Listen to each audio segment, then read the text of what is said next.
Ini Kak, airnya. Wah, terima kasih ya Dedi. Ayo kita siram sama-sama. Iya Kak, semoga tanamannya cepat subur ya.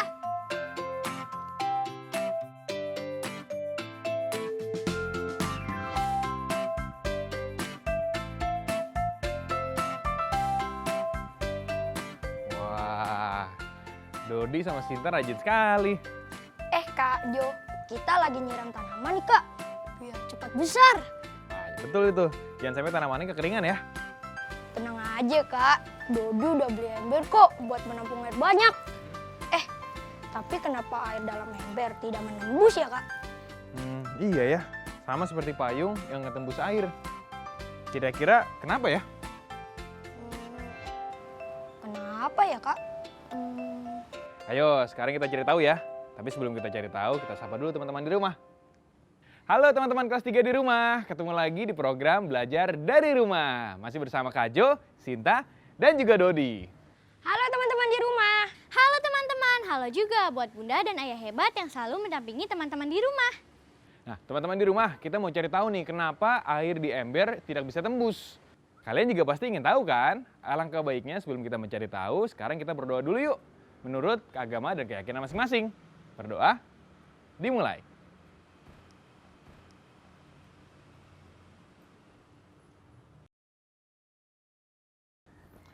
Selesai. Udah siap dong untuk memulai pembelajaran hari ini? Jangan lupa ya teman-teman untuk menyiapkan buku tulis dan juga alat tulisnya. Kak Jo, tadi katanya mau ngasih tahu kenapa air di dalam ember tidak bisa tembus. Sebelum itu Dot, ayo kita sekarang kumpulin dulu bahan yang kedap air yang ada di sekitar rumah ya. Oke Kak. Yuk.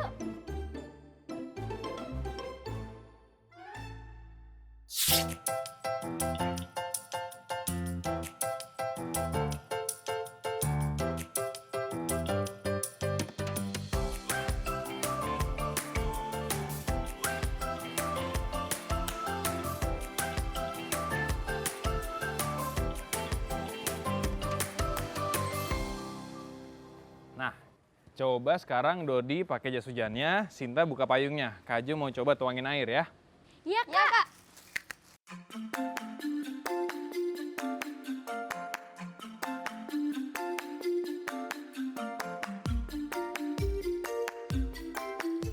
Oke, sekarang Kak Jo akan coba tuangin airnya ya. Coba tangannya. Tangannya ke atas sedikit. Nah, basah nggak Dot? Kok nggak basah ya Kak? Betul Dot, karena ini adalah benda-benda kedap air. Coba Sinta ya sekarang ya.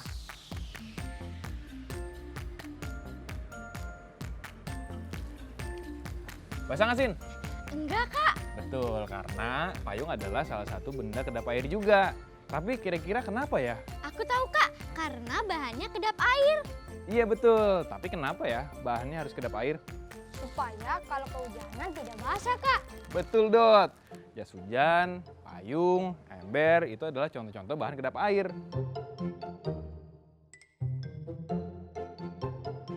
Ya udah kalau gitu sekarang dilepas dulu jas hujannya dan juga ditutup lagi ya payungnya. Iya Kak. Teman-teman juga bisa mencari tahu bahan yang kedap air yang ada di sekitar kalian. Oh ya, ngomongin tentang ember, Kak Jo jadi ingat satu cerita tentang benda dan sifatnya. Kalian mau denger nggak? Mau Kak. Oke, kalau gitu kita membatik. Membaca itu asik. Untuk membatik kali ini adalah membaca terbimbing ya. Judulnya adalah benda dan sifatnya. Sebelum itu, ada baiknya teman-teman mencatat dahulu pertanyaan berikut. Nanti kita akan jawab bersama-sama ketika kita selesai membaca. Bahan apa yang terbaik untuk membuat meja? Mengapa? Bahan apa yang terbaik untuk membuat payung? Mengapa?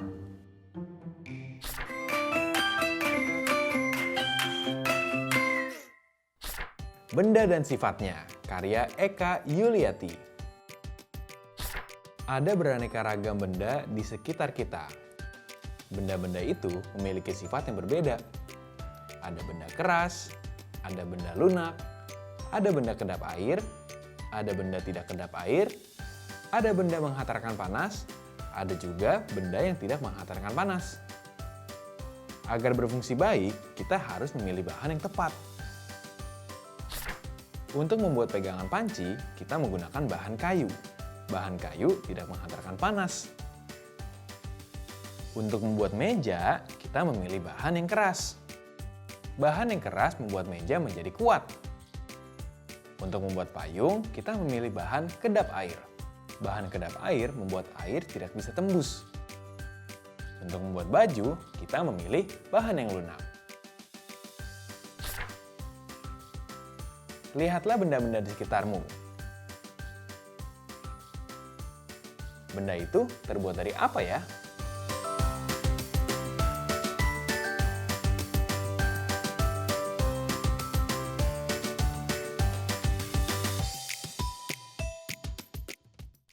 Itu dia tadi cerita tentang benda dan sifatnya. Kak mau tanya nih sekarang nih ke Dodi dan juga Sinta. Ada yang kalian ingat nggak dari ceritanya? Di cerita tadi ada benda dengan berbagai sifat, Kak. Ada benda keras, benda lunak, benda kedap air, dan benda tidak kedap air. Terus Benda yang menghantarkan panas dan juga tidak menghantarkan panas. Wah, betul sekali. Setelah membaca, apakah kalian jadi bertanya-tanya?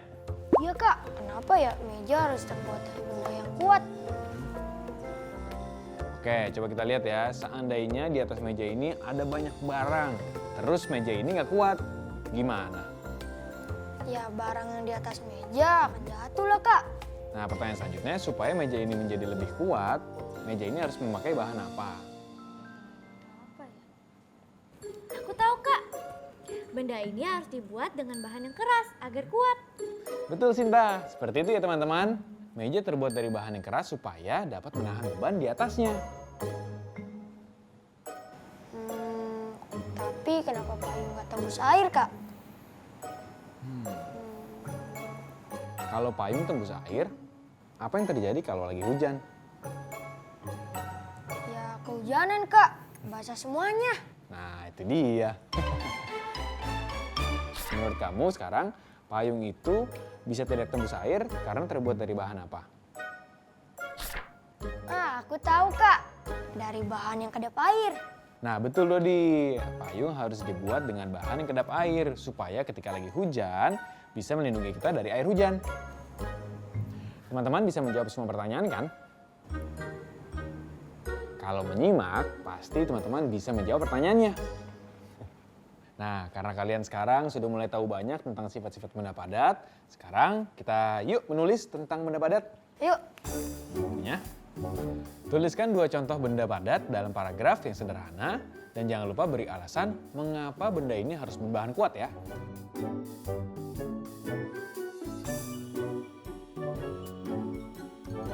Jo sekarang akan coba kasih contoh ya.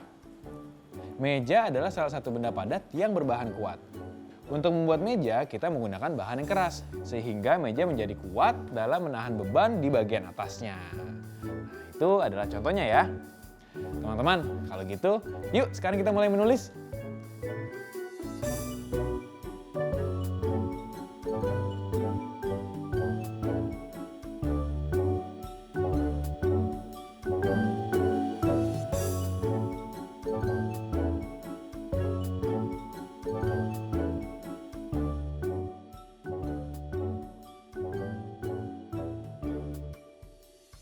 Sudahkah teman-teman?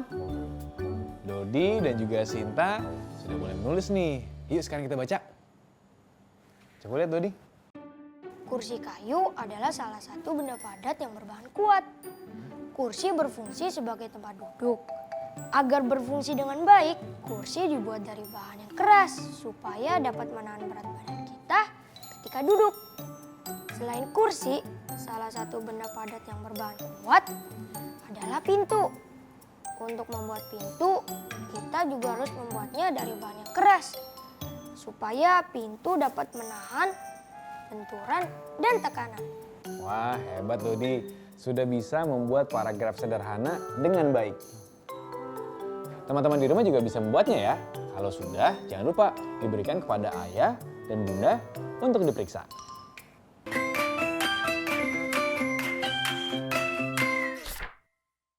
Kak, bisa bantu Dodi tidak memperkirakan berapa hasil penjumlahan ini? Berapa saja, Dot, bilangannya? 3.561 ditambah 2.415 ditambah 1.327 adalah... Teman-teman di rumah, kalian juga ingin membantu Dodi kan? Coba teman-teman mengestimasikan bilangan tersebut. Nanti kita lihat bersama ya, apakah estimasi teman-teman mendekati lebih dari hasil atau mendekati kurang dari hasil. Jangan lupa diskusikan dengan ayah dan bunda ya.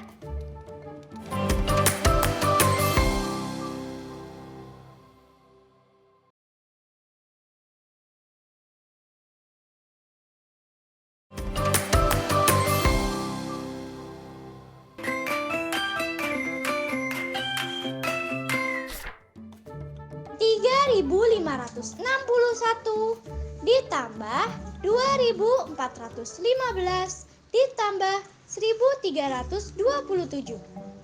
Kalau estimasi kakak sih 7.200. Dari mana kakak tahu? Kakak menjumlah ribuan dan ratusan. Kalau ribuan berarti 3.000, tambah 2.000, tambah 1.000. Jadi hasilnya 6.000.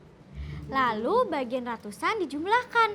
500 ditambah 400 ditambah 300 sama dengan 1.200. Terus tinggal kakak jumlah deh. 6.000 ditambah 1.200 sama dengan 7.200. Oh begitu. Bagaimana dengan hasil perkiraan teman-teman? Apakah hasilnya kurang atau lebih dari perkiraan? Jangan lupa beritahu ayah dan bunda ya hasilnya.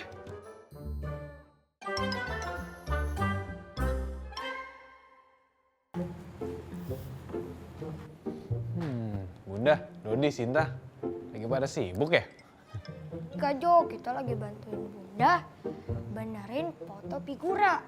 Oh iya, lihat ya Kak Jo. Ada foto aku nih. Bagus kan? Sudah jadi deh. Lebih bagus kan? Bunda ke dapur dulu ya, mau masak. Kamu Dodi, jangan lupa kerjain PR kamu ya. Ya bunda.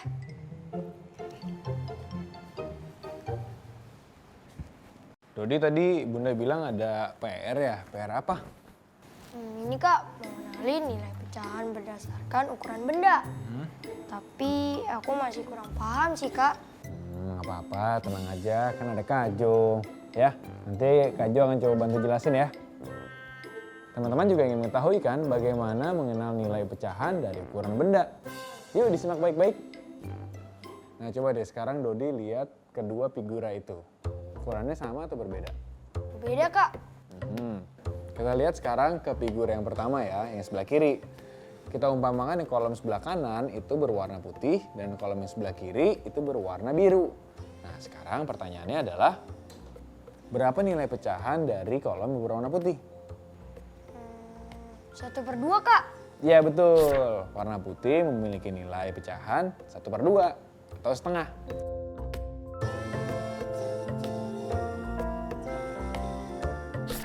Nah sekarang kita ke figura yang kedua ya. Di figura yang kedua kita umpamakan kolom bagian atas berwarna putih dan kolom bagian bawah berwarna biru. Nah sekarang pertanyaannya berapa nilai pecahan pada kolom berwarna putih? 1/2 juga Kak. Tepat sekali Dodi, warna putih pada figura nomor 2 bernilai 1/2 atau setengah.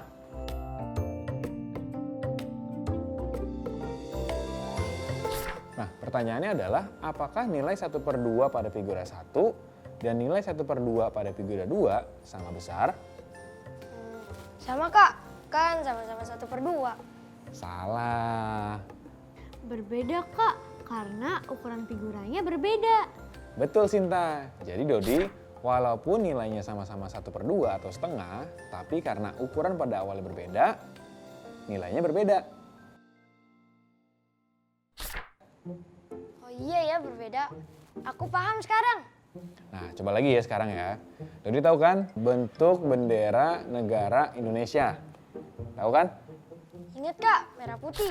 Oke, sekarang coba berapa nilai pecahan warna merah pada bendera? 1/2 Kak. Betul Dodi. Nah sekarang pertanyaan selanjutnya.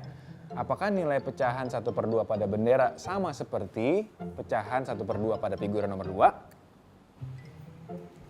Sama Kak, karena ukurannya sama. Betul. Sepertinya Dodi sudah mulai paham ya. Warna putih pada figura 1 dan 2 sama-sama mempunyai nilai pecahan 1/2, tetapi tidak sama karena ukurannya berbeda. Sedangkan pada warna putih bendera dan figura 2 mempunyai nilai pecahan yang sama karena ukurannya sama. Paham banget Kak, kalau gini pasti mudah mengerjakan tugasnya.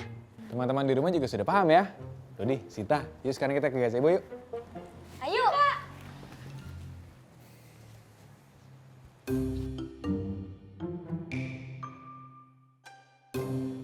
Kemarin Kak Jo udah meminta teman-teman untuk menyiapkan 2 batang pecahan. Nah sekarang kalian berdua udah menyiapkan belum? Udah dong Kak, nih.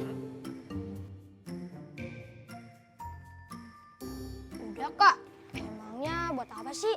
Oke, kali ini kita akan belajar bagaimana menyatakan pecahan ini melalui batang pecahan ini. Tapi sebelum itu Kak Jo akan menjelaskan dulu ya gimana caranya. Batang yang kosong ini akan kita bagi menjadi 7 bagian yang sama besarnya. Nah, tapi sebelumnya teman-teman masih ingat kan? Kalau setiap bagian ini mempunyai nilai 1/7. Setelah itu, coba Dodi sekarang maunya pecahan berapa? 3/7 Kak. Oke, Dodi mau 3/7 ya. Karena 3/7 terdiri dari 3 kotak, maka kita akan warnai 3 kotak pertama ya. Seperti ini. Gimana? Bisa kan? Bisa Kak. Oke, sekarang Kak Jo mau tes ya. Dan teman-teman di rumah juga kita mencoba ya. Coba Dodi, Sinta, dan teman-teman di rumah ambil 2 batang pecahan kalian ya. Dan warnai batang itu sesuai dengan nilai pecahan 3/9 dan 7/10.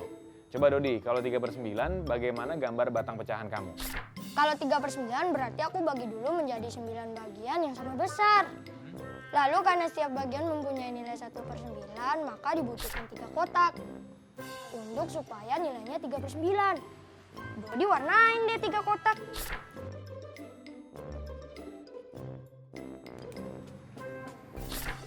Udah nih Kak. Coba sini Kak Jo lihat. Wah, Dodi betul ya. Teman-teman di rumah gimana? Juga betul kan? Kalau begitu kita sekarang lanjut lagi ya ke pecahan yang kedua yaitu 7/10. Coba, Sinta gimana gambarnya? Gini Kak Jo, karena 7/10, maka aku bagi dulu batang ini menjadi 10 bagian yang sama besar. Kemudian karena 7/10, jadi aku butuh 7 kotak untuk menyatakan 7/10 Kak. Jadi aku warnain deh 7 kotak seperti ini.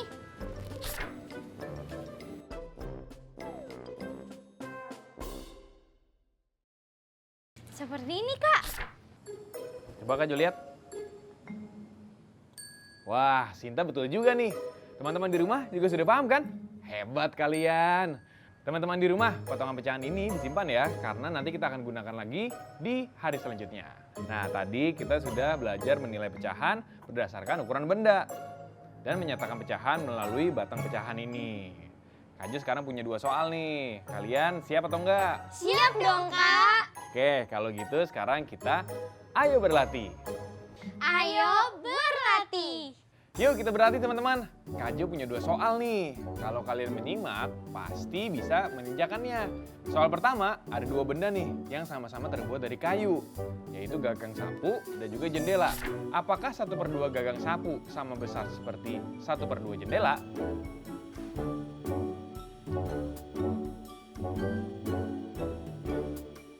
Sudah teman-teman? Coba kita cek jawabannya ya. Ayo, Dodi, Sinta, gimana? Bisa jawab atau enggak nih? Aku Kak, aku. Ini mudah jawabannya. Dodi juga bisa. Ya tidaklah Kak. Karena ukuran gagang sapu berbeda dengan ukuran jendela. Wah, betul Dodi. Tepuk tangan dong buat Dodi dong. Gimana teman-teman, betul juga kan? Kalian hebat. Sekarang kita lanjut ya ke soal kedua. Ada batang pecahan yang dibagi menjadi 8 bagian yang sama besar. Nah, warnai 2 bagian dengan warna merah, 3 bagian dengan warna biru, 1 bagian dengan warna kuning, dan 2 bagian dengan warna hijau. Pertanyaannya adalah, nyatakan dalam pecahan A. Warna merah ada berapa bagian? B. Warna biru ada berapa bagian? C. Warna kuning ada berapa bagian? Dan D. Warna hijau ada berapa bagian?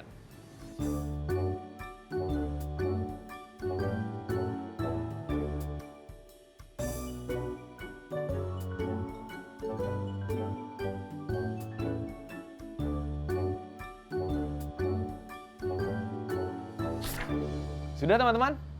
Coba Sinta bisa jawab apa enggak nih? Bisa dong Kak, kalau tadi menyimak pasti bisa. Jawabannya A. Warna merah ada 2/8 bagian. B. Warna biru ada 3/8 bagian. C. Warna kuning ada 1/8 bagian. D. Warna hijau ada 2/8 bagian. Wah, hebat Sinta. Apakah teman-teman juga benar jawabannya? Benar. Wah, hebat. Dodi dan Sinta dan teman-teman di rumah berhasil menjawab soal dengan baik. Tepuk tangan yuk.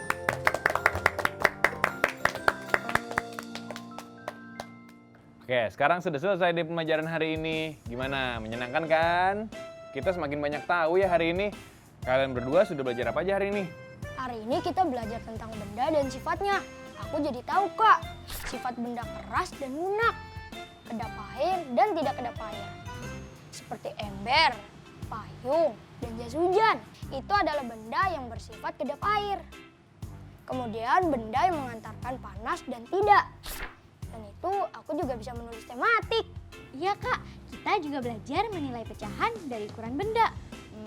Dan aku juga jadi paham bagaimana mengetahui pecahan menggunakan batang pecahan. Wah, sudah banyak yang kita pelajari hari ini ya. Teman-teman di rumah juga pasti banyak mendapatkan pelajaran hari ini. Jangan lupa untuk menyimak benda kedap air di rumah kalian ya. Terima kasih ya teman-teman kelas 3 di rumah yang sudah mengikuti program belajar dari rumah. Dan juga terima kasih kepada Ayah dan Bunda hebat yang selalu mendampingi teman-teman di rumah untuk belajar. Sampai jumpa lagi ya teman-teman.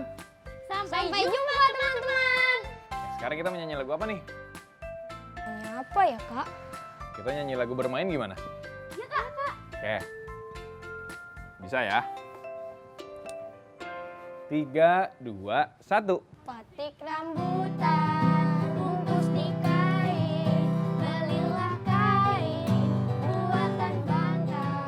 Marilah kawan, kita bermain bersama-sama. Ayo, ayo, ayo, lari, lari, lari. Ayo, lari, jangan berdiri. Ayo, ayo, ayo, lari, lari, lari. Ayo, lari, jangan berdiri.